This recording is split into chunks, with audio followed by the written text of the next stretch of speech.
Okay, let's continue with stages of execution. No? Tapos na tayo sa impossible crimes. So ngayon, dito na tayo sa stages of execution. No? So tandaan nyo, sa stages of execution, may dalawang main stages. No? Internal at saka external. Pag sinabi mo internal, it just means product of the mind. And that is never punishable by law. Okay? Kasi for there to be punishment by law, di ba, kailangan merong external acts. Kailangan may external acts. So let's go to external acts. Sa external acts, may dalawang subgroups. Isang preparatory acts, may dalawang sub-items. Preparatory acts, acts of execution. Okay, ang preparatory acts, as a general rule, also not punishable by law. As a rule dapat to. As a rule, they are not punishable by law. Okay? Ano po ang basis natin for this? Ito po yung Article 8, no? Conspiracy and proposal to commit a felony are punishable only in cases in which the law specially provides a penalty therefore. So if the law does not specially provide a penalty for conspiracy and proposal, there is no crime committed. No? Conspiracy to commit homicide, wala pong crime na ganun. No? Meron conspiracy to commit treason, conspiracy to commit rebellion, and so on. No? Pero pag murder, rape, homicide, robbery, wala po. No? Kailangan natin ng acts of execution, kailangan ng overt acts, acts of execution, for there to be criminal liability. Okay? Tatandaan natin ha. Preparatory acts, ito yung acts that are done, no, by the malefactors in preparation for the commission of the crime, in preparation for the acts of execution. Yan po ang pagkakaiba ng preparatory act at saka attempted felony. Tandaan nyo, ang preparatory act, mere preparation. Pag attempted felony, overt acts have already commenced. No? Overt acts have already been done. No? Have been made by the malefactors. No? So what is an overt act? No? Later on, itatakal natin. Later on. Simulan muna natin sa acts of execution. So may tatlo dyan. No? Consummated, frustrated, attempted. Napakasimple lang na differentiation. No? Simple muna tayo. Huwag muna nating himayin yung each clause under the provision o under Article 6. Basic muna tayo. Tandaan nyo, pag consummated, may dalawa. Execution and accomplishment present. Pag frustrated, execution present, all the elements for execution present, but not the accomplishment. Ulitin natin, consummated, all the elements, execution and accomplishment present. What does this mean? Execution, binunot ang baril, ipinutok yung baril dun sa papatayin, tinamaan yung pinatay, tinamaan yung tao, namatay. Ano yung execution side doon? Yung pagputok ng baril, pagbaril niya dun sa tao. Okay? Yun yung execution. What's the accomplishment? The person dying. Okay? What's frustrated? All the elements for execution present but not the accomplishment. So, same example, no? Binaril ni A si B, tinamaan si A, tinamaan si B sa mortal area, sabihin natin sa tiyan. However, si B nabuhay due to timely medical intervention. That is frustrated kasi all the elements for execution are present but not the elements for but not accomplishment. Lastly, attempted. Basic lang tayo. Dalawa ulit. No? Not all of the elements for execution and accomplishment are present. Not all. Okay? Actually, we do not have to talk about accomplishment na nga kasi all the acts of execution were never present.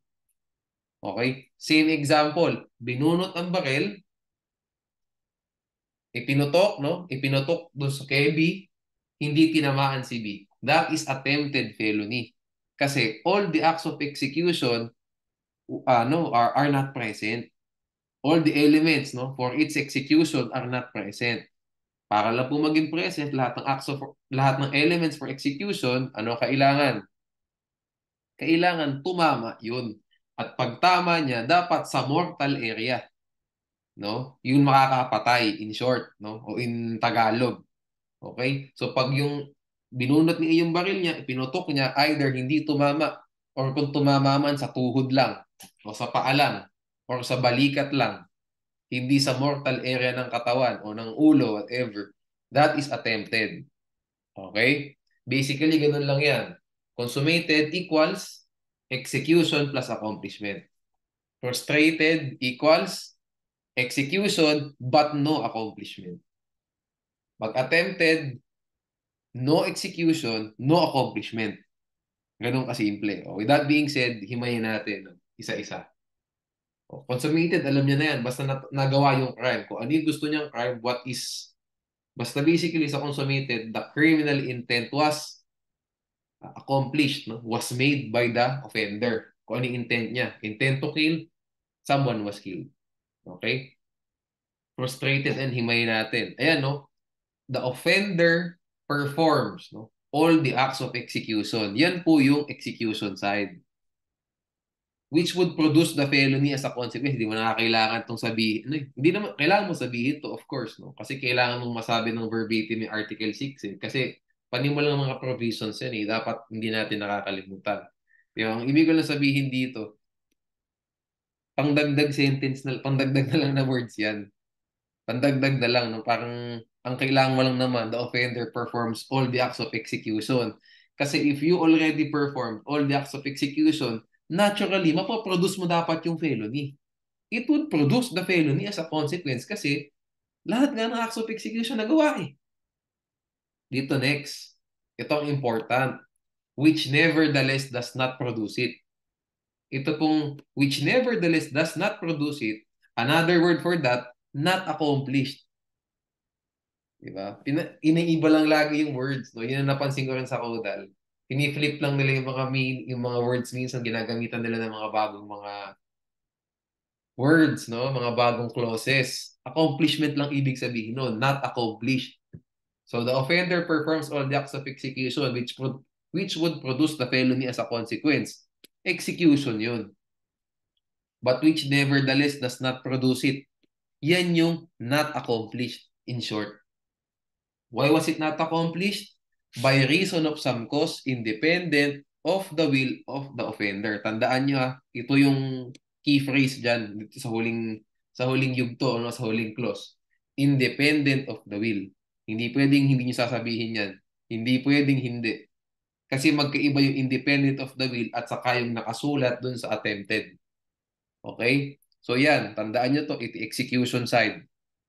Okay? Ito yung accomplishment side, hindi nga na-accomplish. And then lastly, ito yung dahilan kung bakit hindi na-produce, bakit hindi na-accomplish. Later on, titingnan natin itong breakdown. No? Gusto ko muna pumunta sa attempted. Babalikan natin to. Punta tayo sa attempted ngayon.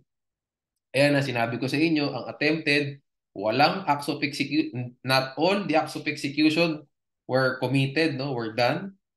Of course, naturally, hindi rin na-produce yung felony, hindi rin na-accomplish. Kasi nga, hindi lahat ng acts of execution na gawa. Okay, so basahin natin. No? Ayan. The offender commences the commission of a felony directly by overt acts. Kailangan nyo sabihin yan. Why? Kasi ito po, no, this is the determining factor. Ayan. Between an attempted felony and a preparatory act. Okay? Ang preparatory act, acts that are in preparation, di ba? For the commission of a felony. Prep time, basically, no? Bili ng dynamite, bili ng baril, bili ng bala, bili ng kutsilyo, and so on. Okay? Bili ng granada. Preparatory acts yan. Okay? Sige. Tandaan nyo ha, you need to state itong unang clause na yan because this is in relation to preparatory acts. Okay? Itong next, but does not perform all the acts of execution which should produce the felony. Ito na po yung related saan? Related na to sa consummated at saka frustrated felony. Yan ang ka-relate niyan. Kasi sabi po dito sa letter, sa number 1 sa consummated, o all nga nagawa, di ba? Sa pangalawa, frustrated, na-perform din po lahat ng acts of execution. Ano sabi sa attempted? Does not perform all the acts of execution which should produce the felony. Inulit na naman yung which should produce. Malamang, ulitin ko ulit, di ba? Pag nagawa mo lahat ng acts of execution, naturally, mapoproduce mo yung felony. Kaya uulitin ko sa attempted nga, was not able to perform all the acts of execution. Okay? So, hindi na po natin tinakil yung about sa accomplishment side. Kasi nga hindi na tapos lahat ng acts of execution eh. Doon na tayo sa last clause ulit. Bakit po hindi natapos? Bakit po hindi nagawa lahat ng acts of execution? By reason of some cause or accident other than his own spontaneous desistance. Pag tinignan nyo to, ano yung nakasulat ulit? By reason of some cause, independent of the will. Pag frustrated, independent of the will. Kapag attempted, spontaneous desistance. Other than his own spontaneous desistance. Okay? Ulitin ko sa attempted, itong unang clause, this is in relation to preparatory acts. Pangalawang sentence, this is in relation to frustrated and consummated. Kasi sa frustrated, all the acts of execution and accomplishment present. Sa frustrated, the offender performs all the acts of execution which would produce the felony. Okay? Sa attempted, does not perform all the acts of execution which would produce the felony. Di ba? May pattern eh. Makikita mo. Anyway, napapansin mo lang yung ako ngayon ko lang din nagawa yung mga pattern na yan. You will only realize this, you will only see these things, no? Observe these things if naintindihan niyo po yung law, yung provision. Kung hindi niyo lang minimemorize for the sake of it. Kasi pag minimemorize mo lang yun na alam mo yun, nagsasaulo ka lang, hindi mo makikita, hindi mo ma-analyze like this. May pattern pala. Di ba? At mayroong paraan para maintindihan yung mahabang isang paragraph na ganun dyan. 2, 3 paragraph ba yan sa Article 6? There's a way. Di ba? And you will only see that if you understood what you're reading. If you understand what you're reading and you're able to illustrate it. Anyway, kaya andito ako, no? Para maipakita ko rin sa inyo yung perspective ko, di ba? So when you read during your time, during your studying hours, no? Naipasa ko na sa inyo alam ko so that dadagdagan nyo na lang. Diba? Baka mas maganda pa yung breakdown nyo sa akin. Yun naman ang point dito eh. So that you can become better versions of yourself no, as law students, as bar examinees. No? Yan. Ganun ang breakdown. No? So ngayon, no, with that being said, no, natapos na natin yung breakdown o yung explanation for each attempted, frustrated, consummated. Puntahan natin yung mga no, examples tayo. By reason of some cause, independent of the will of the offender. Ano nakalagay? If the felony was not produced because of the will of the offender, there is no felony, frustrated felony. Instead, there will be another crime committed by the offender. What do I mean by this? Ito, no? As example, ayan, A shot B on his chest. So, mortal wound yan. Ano tawag doon? All the offender was able to perform all the acts of execution which would produce the felony as a consequence. Tapos lahat eh. All the acts of execution nagawa. Binaril sa chest eh. May mortal wound yan, di ba? Okay. However, A saved B by bringing him to the hospital. Nung pagkakabaril ni AKB, na konsensya, si A dinala si B sa hospital. Nabuhay si B. Was there frustrated felony? There is none. Kasi nga, the felony was not produced because of or because it was dependent upon the will of A. It was dependent. Nakadepende sa kanya yung dahilan, no? O siya ang naging dahilan, basically. Nakadepende sa kanya ang reason kung bakit nabuhay si A, si B. Siya naghatid eh. No? O paano kaya pag di siya naghatid? Mayroon lang po nakakita na innocent bystander, yung innocent bystander ang nagdala sa kanya sa ospital, nabuhay si B. In that sense, frustrated felony. Pero pag yung mismong offender ang nagdala sa kanya, no frustrated felony. O attorney, pwede ba natin sabing attempted felony yun? Yan ang next question. Ang sagot dyan, no din. There is no attempted felony in this scenario. Bakit ulit? Kasi nga po sa attempted felony, nakasulat, the offender must not perform all acts of execution which would produce the felony. Not all. Eh, dito sa example ko na ito, nagawa lahat eh. Nagawa lahat. Di ba? Binakil sa chest. O di nagawa niya lahat. How can it be attempted? It's not attempted kasi natapos po lahat ng acts of execution. Okay? Hindi rin siya frustrated kasi it was dependent upon him. No? Ano ba? The, ano ba? Parang yung the life. The, the rescue, no? Parang yung second life ni B was dependent upon his will. Di ba? So, hindi siya frustrated, hindi siya attempted. So, attorney, what's the crime? The crime is serious physical injuries only. Hindi po frustrated homicide, hindi rin attempted homicide. Serious physical injuries lang. Kasi tama naman, may serious physical injuries na nakomit. Di ba? Kasi ano yan eh, mortal wound yan eh. Okay? Sige. Nakita nyo ha, walang frustrated homicide, walang attempted homicide. No? Okay. So, doon tayo sa nagawa talagang crime. And that crime is physical injuries, specifically serious physical injuries. Let's go to attempted. No? So, na-breakdown na natin to. Itong the offender commences the commission of a felony directly by overt acts. Okay? Directly by overt acts. What does directly by overt acts mean? It means that there are external acts. The act must have direct connection to the crime intended to be committed. Okay, ito kailangan nyo. How can there be overt acts? No? What are overt acts? These are acts that have direct connection to the crime intended to be committed. Okay? The act must have direct connection to the crime intended to be committed. Mahaba pa yung definition dyan sa no, sa mga books nyo ng overt act. Yan lang ibig sabihin yan. Ganyan lang kasimple. Directly connected. Yun lang yun. Connected ba pag bumibili ng baril ng isang tao? Connected na ba yun sa pagpatay? Pagpas lang ng tao? Hindi naman pa connected eh. Preparatory act yun. Kasi the person can purchase a gun for different reasons. Pwedeng pang patay, pwedeng pang shooting range, no? Pang laro, di ba? Pwedeng pang self-defense, di ba?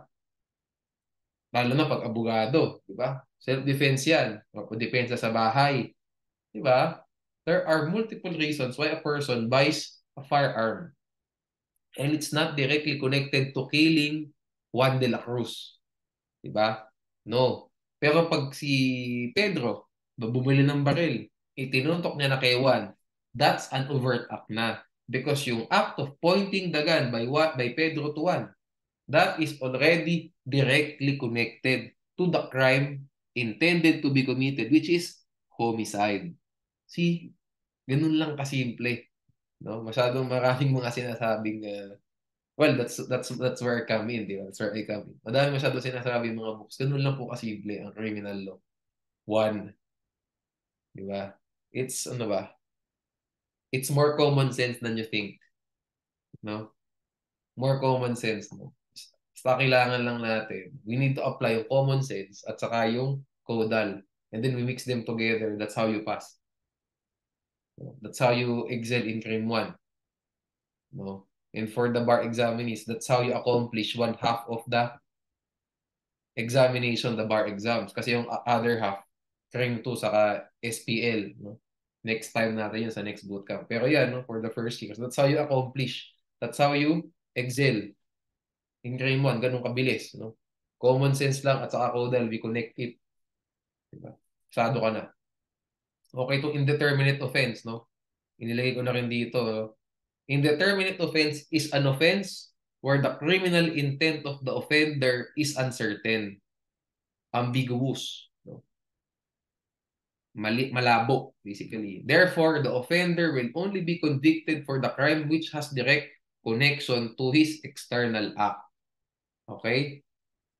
The offender will be, kasi nga nabanggit ko na rin yung overt acts dito, no? So, pag uncertain or ambiguous yung intent ng isang offender in performing an overt act, no? He will only be convicted, no, for the crime which has direct connection to his external, lagyan nga natin ng slash dito, overt act. No? Itong sa People vs. Lamahang, pumasok kasi ng tindahan si Lamahang. Kinonvict siya ng lower courts for robbery ba or theft. Pero sabi ng Supreme Court, dapat trespassing lang. Kasi yung criminal intent po nila hindi natin alam. No? Hanggat hindi mo nakakita yan unless no, you saw this person in the act of obtaining a property without the consent of the owner, you cannot say that that is robbery, that that is theft. At most, you can say that when Lamahang entered into a building, di ba, without the consent of the owner, you can say that's trespassing. But you cannot say that that is already robbery. The mere entrance is not directly connected to robbery. Yan lang yan, no? Yung medyo nahirapan kayo sa indeterminate offense na yan. No? Anyway, pag hindi naman sa inyo itatanong to, normally, hindi sa inyo itatanong to. Ang tanong sa inyo, nagkanakawan na talaga. No? So kung matatanong man kayo dyan sa indeterminate offense na yan, likely, yan yung nag-trespass. Probably facts niyan, similar, no? Similar dun sa Lamahang case na yan. Ganun ang itsura. No? Other than that, ang tanong talaga sa inyo, hindi ganito ka-technical. Hindi ganito ka-technical. Hindi yung sa mga ganyan. Basta tandaan nyo lang directly the overt acts, no? Kung tatanungan, ayun, nasabihin ko. Kung tatanungan bang kayo sa mga attempted felony na yan, either yung attempted felony, i-relate nyo po sa frustrated, or yung attempted felony, i-relate nyo sa preparatory acts. Specifically, conspiracy and proposal. Doon ang relation, no? Doon ang relation. Okay? So, ayan, doon kayo matatanong dyan, no? Tapos, so dalawa lang angulo. So basically, parang ang base yung parang, metronome, yan. Sorry for the deep word. Yung metronome yun, yung nagpapaikot ng gulong dyan, ng gulong dyan sa Article 6, no? Attempted. Kasi attempted, ang tanong sa'yo, pwede i-relate ni attempted sa frustrated, or yung attempted, i-relate mo sa preparatory. Malamang hindi consummated kasi pamigay naman sobra yung tanong, di ba? So, kung pamigay naman nun. So, attempted, yun nga, metronome siya ng frustrated at saka attempted conspiracy. Itong indeterminate offense, unless, no? Similar facts siya sa People vs. Lamahang, hindi na siguro matatanong ko. Delay ko lang dito kasi maganda. At hindi natatanong yan normally. Okay, so last chunk tayo ng Article 6, no? By reason of some cause or accident other than his own spontaneous desistance. What does this mean? Okay? By reason of some cause or accident other than his own spontaneous desistance, no? All acts of execution, no, must not be committed because of some cause or accident, no? All acts of execution must not be committed because of some cause or accident. Okay? Ayan. I.e. the bullet was, the bullet was dodged. The offended party, ayan, was able to dodge the bullet. Sorry sa English. Ayan. Okay. The offended party was able to dodge the bullet. Yun.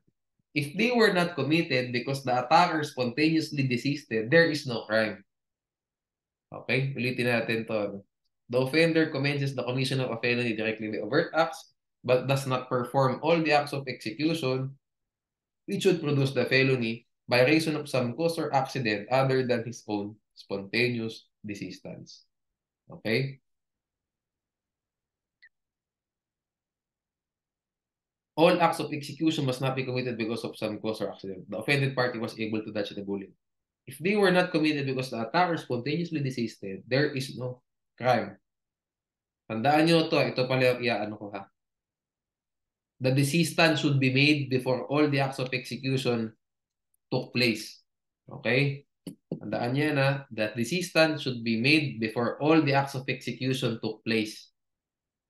So, ibig sabihin, Yan talaga ang relation ng frustrated and consummated pala at saka attempted. Okay?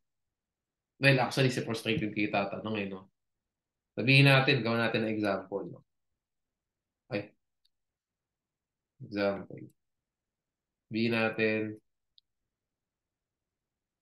A shot B on his, ano ba? On his chest. No? B was able to survive the injury because of the timely intervention of the doctor. No? Later, no, A was charged with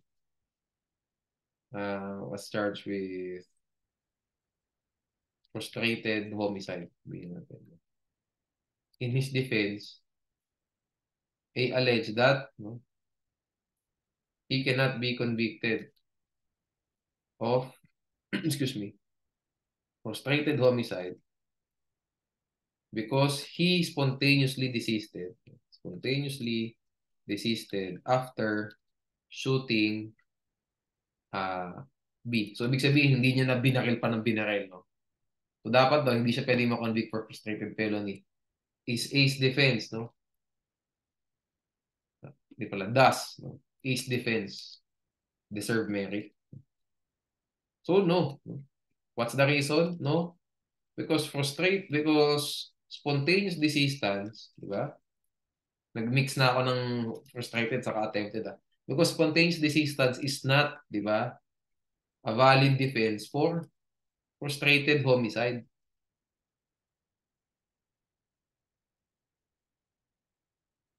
Okay?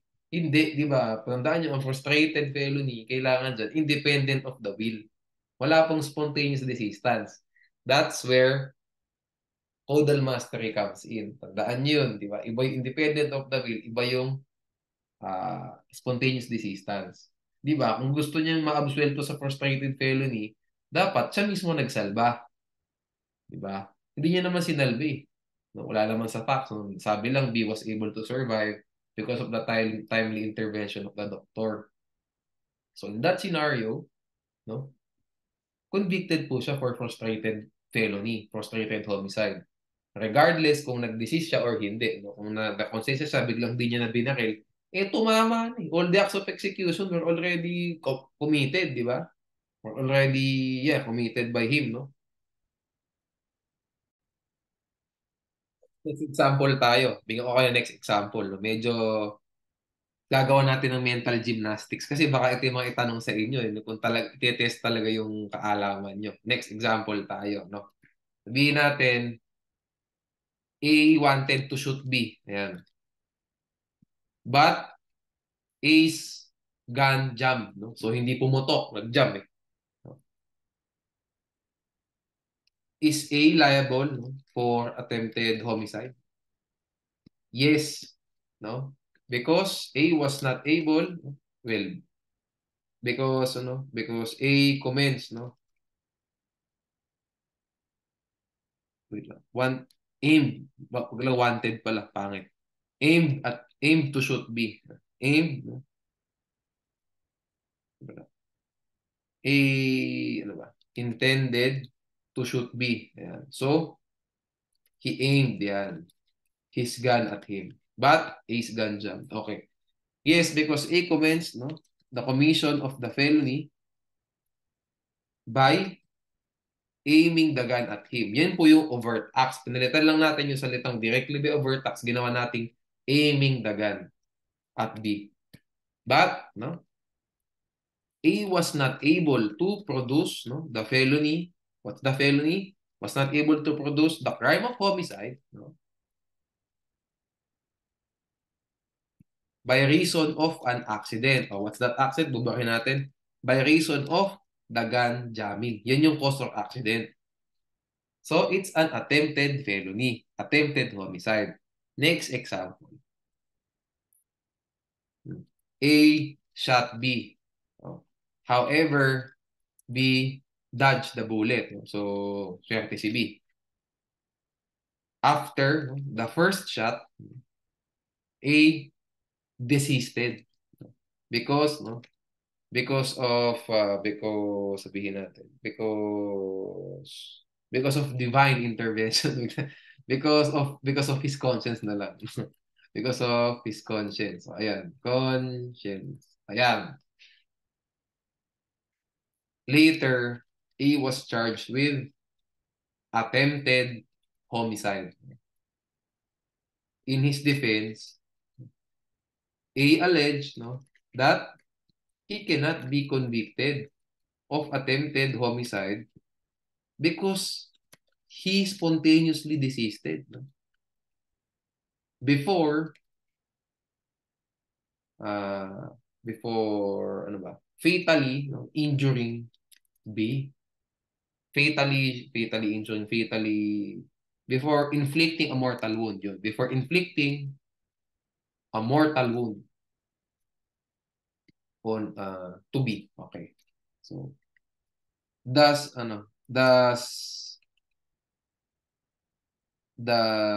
A's defense, no, deserve merit? No. Why? Mental gymnastics po yan. Pero, kung ako'y prof nyo, gusto kong tanongin ng ganyan. No? Kasi medyo parang, hala, ang pilosopo naman ni A, binaril na niya. Hindi tumama. Tapos, sabi niya, nakonsensya siya, ibinalik niya sa holster niya yung baril. So, pwede mo sabihing spontaneously desistance yun, di ba? No. Attempted homicide pa rin. Alam niyo kung bakit? Di ba? Sige ulit natin, no? Let's do it step by step. Okay, so no. A's defense, no, does not deserve merit. Okay? Why? Diba? So, ulitin lang ulit natin yun, no? Because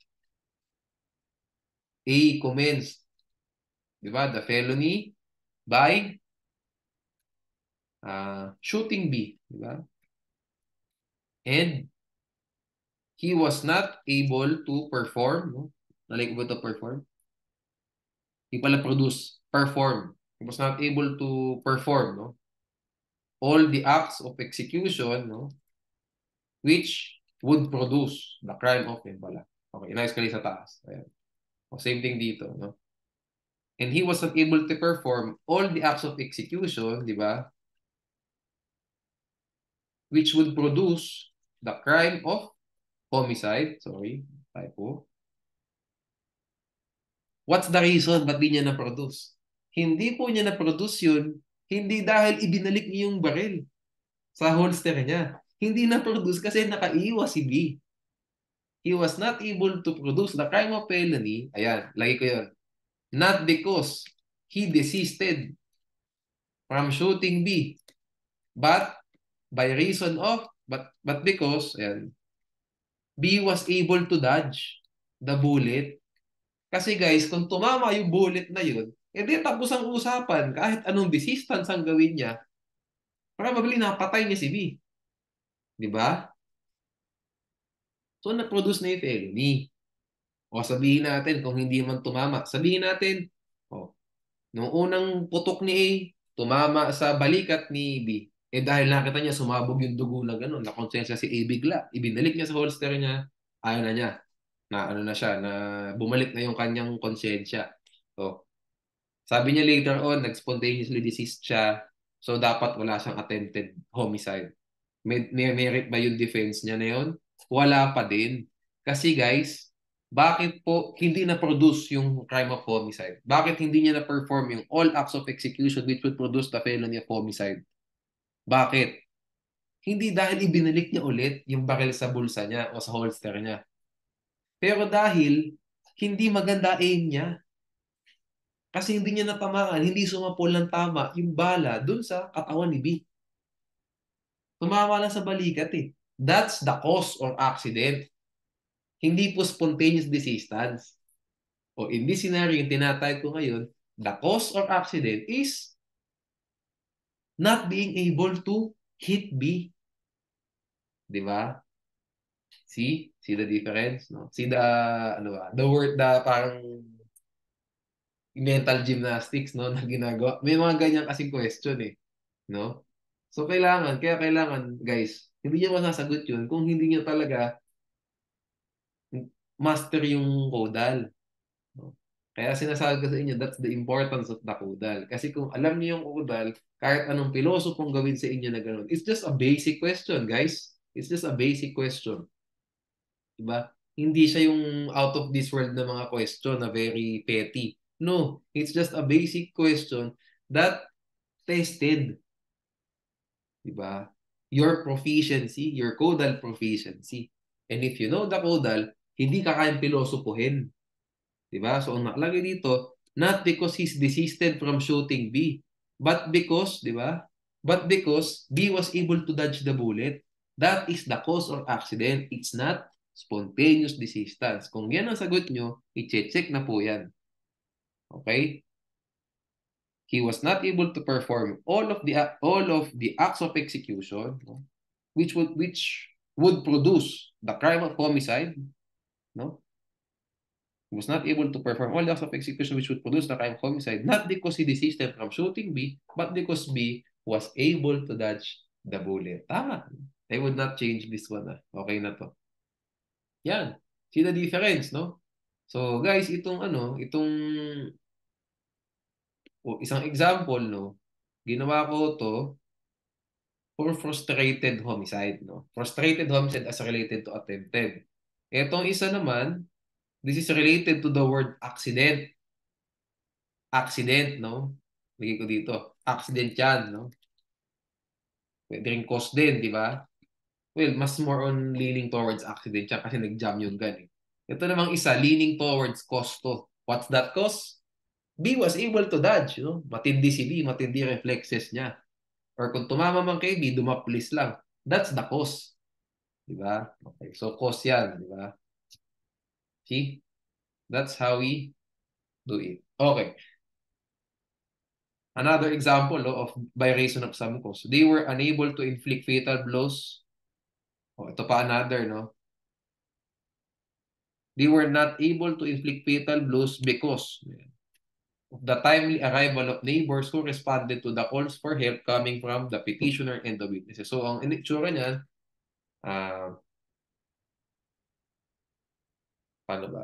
Papatay na nila dapat papatay na dapat nung respondents, no? Petitioner to. So, papatay na dapat ng respondent yung petitioner, pero dahil nakapagtawag ng kapitbahay si petitioner, hindi nila nagawa. Pero nag-commence na po yung nag-commence na po yung commence na yung commission of the felony. So, yung homicide by overt acts, no? Anyway, hindi ko naman probably sa kaso na to, nag-amba na sila. Inaambaan na nila, papatayin nila o nakaamba na yung kutsilyo. Nag-commence na po yung commission of felony, directly the overt act. So what's overt act again? It's an act that is directly connected to the crime intended to be committed. The word is directly connected. Okay? Directly connected. Okay? Connected na yun. Pag inambaan mo na ng kutsilyo, at attempt na yan. By the way, yung mga yan, may mga lalo na sa mga first year, may mga nakalagay dyan sa cases sa book nyo na pag hanggat hindi pinopoint yung gun, hindi pa attempted. May mga ganun eh. Pagbubunot pa lang na ganun, hindi pa do attempted. Guys, case to case basis yan, no? Check your common sense na lang. Check your common sense. Use your common sense na lang. Siyempre, pagbubunot ng ganun, tapos napigilan mo lang, hindi mo na pwedeng sabihin hindi pa attempted yun. Bubunot na ganyan, na ganun mo yung siko.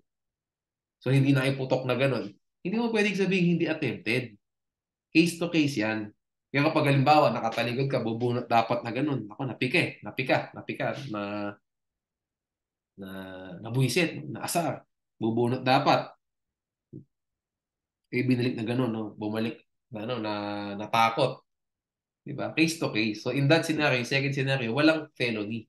Kasi spontaneous desistance yun. Ibinalik eh. Hindi naman bubunot dapat, ibinalik.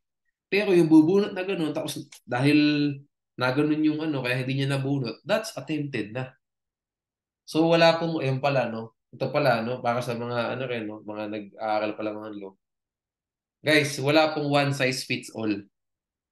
na parang, ito example, pag ito nangyari, pag hindi pa natataga yung bolo, dapat hindi pa attempted felony, dapat wala pa. Yung mga ganun, nakaamba pa lang na ganyan. Depende, di ba? Baka naman nung nakaamba na ganun, nagkakatuwaan lang, di ba?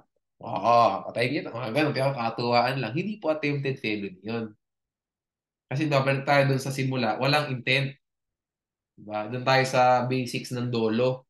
Di ba? Freedom, intelligence, criminal intent. Pag nabibiroan lang na gano'n, pare, saksakin kita, mga gano'n. Pero katuwaan lang. There's no intent, so there's no crime. Guys, case to case yan. Tandaan nyo ha, sa mga nagsisimula pa lang. Pag may nabasa kayong parang isang excerpt na gano'n sa kaso, ganito pala. Kapag kasi problema ko rin to dati, akala ko ganito. Di, sige, kapag hindi pa binubunot yung baril o wala pang attempted felony. Guys, pag ganun, what you need to understand, what you need to comprehend, master, memorize, retain yung provision ng law. And then kasi yung facts of the case, no, iba-iba lagi. Iba rin yung facts of the question. Hindi one size fits all, no? You have to use your common sense. Kaya nga common sense at saka yung provision, you need to combine them together. If you do not have one, sana meron naman sa inyo common sense, di ba? Sana meron kayo lahat. Meron naman lahat, okay? Ang kailangan nyo lang ma-acquire yung caudal provision. Pag meron kayong dalawa niyan, kaya nyo na laruin yan. Okay?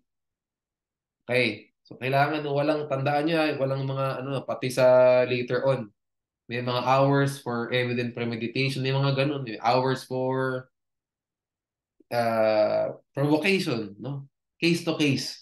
Case to case, guys, no? You have to check the facts. You have to analyze the facts and determine kung pasok pa yung mga elements. Okay, pasok pa yung within the definition of Article 6 on consummated, frustrated, attempted, and so on. Okay? Ganon. No? So, ayan parang wala pong script yun. No? So, wag niyong isipin na yung mga cases, script na yan for you. So, now you just have to follow the script once you answer the exams or once you answer during your recitations. Hindi ganun. Okay? Hindi po ganun ang pag-intindi. Ang script nyo lang talaga code lang. At saka yung mga case doctrines. Okay? Yun lang ang script nyo. And then kayo na bahala mag-interpret. No? Kasi nga, yan naman ang job natin is to argue, to interpret, to analyze how we understood something. Okay? But you need the tools. And the tools are the caudal provisions and the case doctrines. Wala nang iba. Okay? At saka pala, yung mga ayun pala, case doctrines. Yung mga, well, hindi pa pala dito yun, no, sa remedial law, yung mga administrative matters. That's besides the point. For criminal law lang, special penal law, saka case doctrines. No? Yun lang ang script. Yung iba, freestyle na, basically. Okay. So, there are crimes which do not have all these stages of execution. So, tawag dyan non-material crimes. No? There are crimes na dalawa lang ang stages, mayroong ibang crimes, isa lang ang stage. Example to, classic ito ha. Kung tatanayin kayo rito sa not all the stages of execution are present, ito lagi ang tinatanong yung first two, kaya nilagay ko yan. Arson at saka rape. Sa arson, dalawa lang. Either consummated or attempted. Why? Kasi even if a small portion of the building was burned, kahit na maliit lang, no? Kahit na yung kapiraso nung nipahat lang, yung na-burn, that's already arson. Okay? Okay. Sige. O paano ngayon pag yung mismong nagsunog, siya rin ang nag-apula, siya rin ang nagpatay? Pwede mo bang sabihin na walang crime committed? No, kasi consummated na eh. Kahit anong balik ang gawin mo dyan, hindi mo pwedeng sabihin na frustrated, whatever, attempted, whatever, hindi consummated na. Kasi the moment you burn a portion of that thing, or of that building, no matter how big or how small, yung portion na nasunog, already consummated. So pag nanunog, wala nang balikan po. Kahit ikaw pa mismo nagsaboy ng balde dyan, ng tubig. Wala na, consummated na yan. Okay? Walang frustrated. Okay? It's either nasunog mo o hindi. Paano naman attempted? Nahuli ka nung binubuhusan mo na ng langis. Yung pagbuhos po ng langis, overt act yun ulit. Why? Kasi it's an act that is directly connected to the crime intended to be committed, which is arson. Nakita nyo, ganun lang kasimple. Ganun lang kasimple. No? Pero pag halimbawa, hindi pa nagbubuhos, may dala-dala pa lang na gasolina, papasok ng lugar nila, hindi mo pwedeng sabihin na arson. Ano naman, baka naman may nagdala-dala lang yung gasolina kasi kailangan ng gasolina ng kotse niya doon sa bahay. Dumaan lang sa bahay niya kasi gusto mag-trespassing. Actually, indeterminate offense nga yun if you think about it. Kasi ambiguous yung intent niya. So, di mo alam kung gusto lang niya pumasok, makialam, makiusyoso, makimarites doon sa bahay, or manununog na siya. But, ano ba yung directly connected na overt act sa?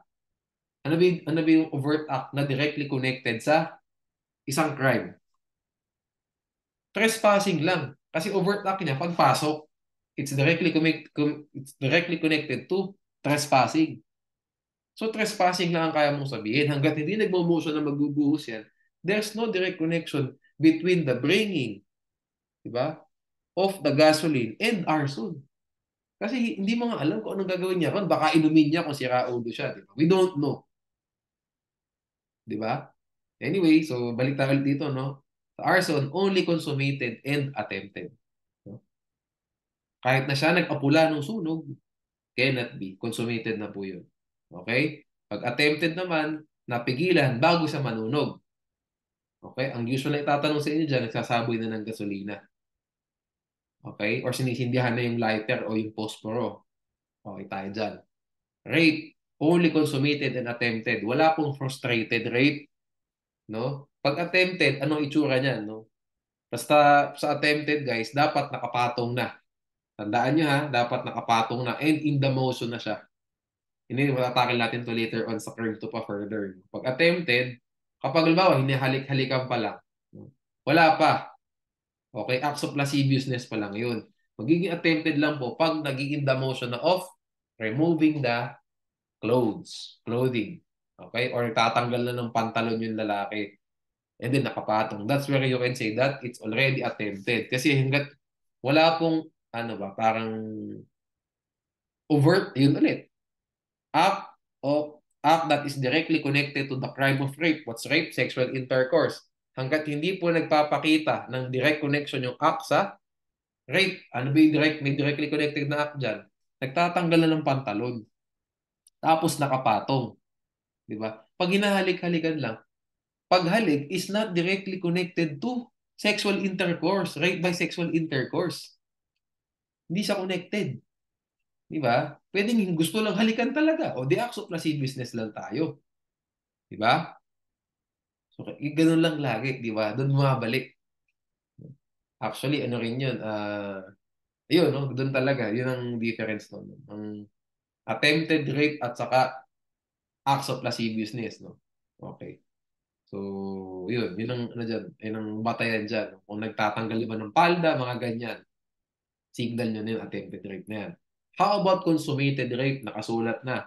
The slightest penetration or the mere touching of the penis to the labia. Basically, dun sa, alam niyo na yan, no? Of course, di naman na tayo inosente. Basta pag sumulat dun sa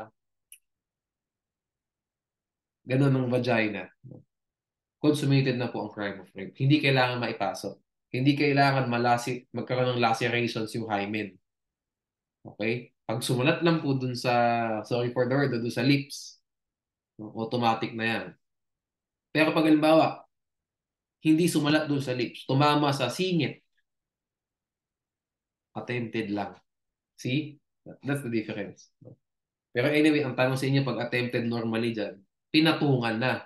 As compared to, tinanggalan na ng palda o tinanggalan na ng pantalon. Pag pinatungan lang, hinalik-halikan, acts of lasciviousness only. Pag nagtatanggal na po ng undergarments, ng pantalon, ng palda, ng shorts, whatever, yan na, attempted rape na yun. Start na yun. Okay, corruption of public officer, bribery, no? Corruption of public officer, yan yung crime nung nagbayad. Yung bribery po, yan yung crime ng public officer. Okay, ulitin ko. Corruption ng public officer, yan yung penalty nung nagbayad ng kotong, basically. Bribery yung tumanggap. Wala pong frustrated corruption or frustrated bribery. Wala, no? Kasi once binigay mo na yung pera, wala nang balikan yan. Consummated na yun. Di ba? Okay. Wala pong ano ha, walang ganun. Consummated lang yun or attempted. Okay. Estafa, there is no frustrated estafa. Okay, kasi nga once minis-appropriate mo na yung pera pinagkatiwala sa'yo, di ba? Consummated na yan. Kahit na i-reimburse mo pa dun sa tao, sabihin natin, agent ka. O, agent ka ng condo. Binigyan ka ng pera nung lessee. Tapos dapat yung pera na yun, iabot mo sa lessor kasi sa'yo padadaanin yung sa'yo padadaanin yung renta eh. O, sa atin renta 20,000 binigay sa agent. O yung pera na yon papunta dapat sa lessor, sa owner ng condo. Anong ginawa ng agent? Sinuksok, di ba? Ginamit pang Wolfgang. Sabihin natin, nag-restaurant. Consummated na po yung felony, estafa. Kahit na ibalik mo yung 20 mil dun sa lessor o reimburse ko na lang po, ganyan. Ito po, 20 mil. May estafa na. Okay? Pero syempre, di na magpa-file yung yung lessor kasi ayun na lang ang sakit ng ulo. Pero technically speaking, consummated na po. Di ba? So, pag nakita nyo rito, ano yung commonality ng arson, corruption of public officer, saka estafa? Wala pong frustrated kasi di mo pwedeng ibalik. Once nagawa mo na, wala nang balikan. Of course, sa rape for obvious reasons naman, guys. Paano mo nang ibabalik yung, di ba, yung damage dun sa reproductive organ? Wala nang balikan yan. Either consummated or attempted lang.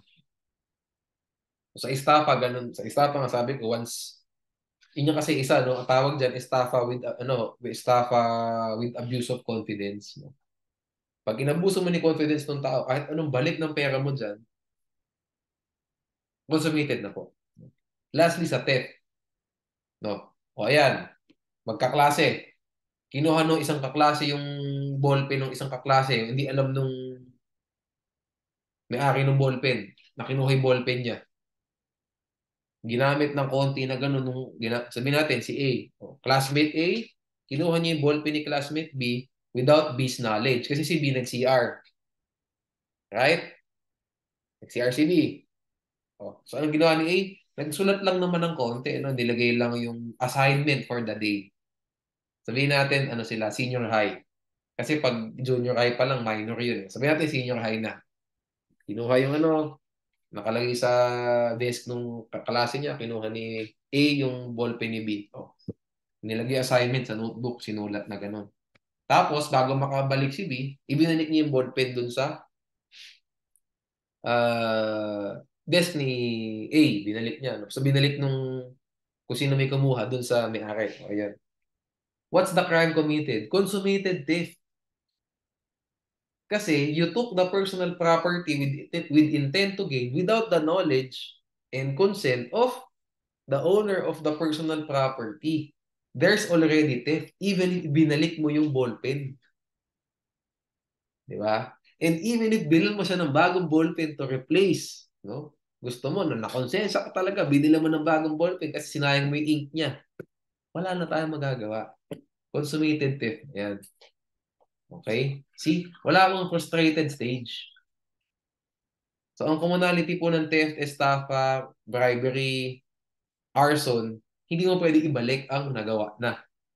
No? Kasi, another spin, no? Another approach. No? Pag sagutin natin ng legalist, sagutin natin ng precise. No? Ang sagot dyan kasi, ano ang meaning ng consummated felony? Di ba? It is a felony where all the acts where the elements for the execution and accomplishment of the felony are present, of the crime are present. Di ba? It's consummated if all the elements for its execution and accomplishment are present. In this scenario, guys, sabihin natin yung theft. At the time that the classmate returned the ballpen, di ba? To his other classmate, no? At the time classmate A returned the ballpen to classmate B. All the acts of execution and accomplishment were already present. Ano yung acts of execution? Kinuha mo yung ballpen, kinuha mo yung ballpen. Accomplished na nun. Di ba? Kasi you took eh. Taking lang naman yan eh. You took a personal property with intent to gain. May intent to gain kasi gusto mo isulat sa iyo eh. That's your intent to gain.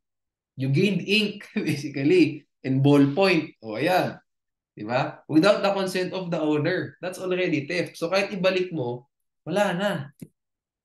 Di ba? Same thing for estafa, same thing for arson kahit ikaw pa nga nagbuhos. Kasi at the time that you you put out the fire, di ba? It already burned a portion of the house or the building. So all the elements for its execution and accomplishment already present. Wala nang makakabago pa sa nakaraan. Okay. Same thing for corruption, di ba? Ganun lang kasimple yan. Anyway, I have other things pa rito, no? Pero I think you get the point na. Diyan sa itong mga sinabi ko na to, first few hanggang 1 to, hayaan na natin ito sa robbery muna kasi for crime to. For crime to yan. Huwag na natin munang anuhin to. Itong 1 to 7 na to, we're talking about 2 stages lang. Consummated at saka attempted lang. There is also a crime where there is only one stage. It's either consummated or no crime was committed at all. At yun yung libel, slander, treason. Huwag na tayo muna sa treason kasi pang-crime to ulit na masyadong technical yan. Treason and it's not, hindi pa siya familiar sa mga crime 1 students. Later on na lang. Sa libel na lang tayo. Alam nyo naman yan, di ba? Automatic, pag nag-post, no? Pag nag-post ng something na, automatic cyber libel do sa Facebook. Di ba? Sabi, bayaran mo utang mo, no? Hindi ka nagbabayad. Aba, na-cyber libel daw yung creditor. Sabi. Kasi yung creditor kaya bayaran ng debtor. So, ano gano'n ng creditor? Nag-post sa Facebook, Juan de la Cruz, magbayad ka naman. Kailangan ko ng pera. Ang laki-laki na ng utang mo, ayaw mo magbayad. Sabi. Sabi ng debtor, cyber libel, hindi na kita babayaran lalo. Kasi may cyber libel, may panlaban ako sa'yo. Tama ba yun? Anyway, hindi, no? No.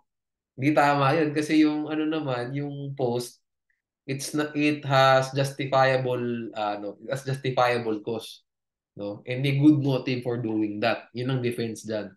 There was a good motive, justifiable cause for posting it. Kasi nga, you're just trying to collect something that was borrowed from you. And that's your way of collecting it. No problem about that. Diba? Your intention, there is no intent, walang criminal intent. Your intention is not to, is not to defame, no?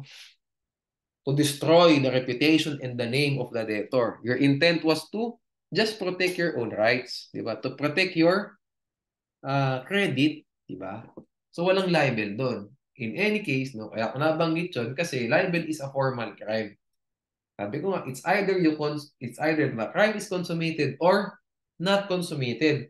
Wala pong attempted libel. Kasi pag hindi mo pinablish yung post, edi walang crime.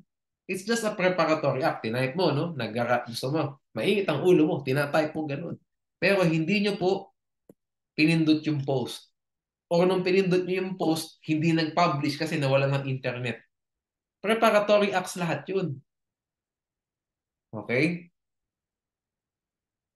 Hindi mo rin pwedeng sabihin na by reason of some cause or accident yun kasi walang naging overt act. The overt act is actually publishing it. As long as hindi mo pinapublish ang isang tweet o isang post, it's not directly connected. Who would know? Di ba?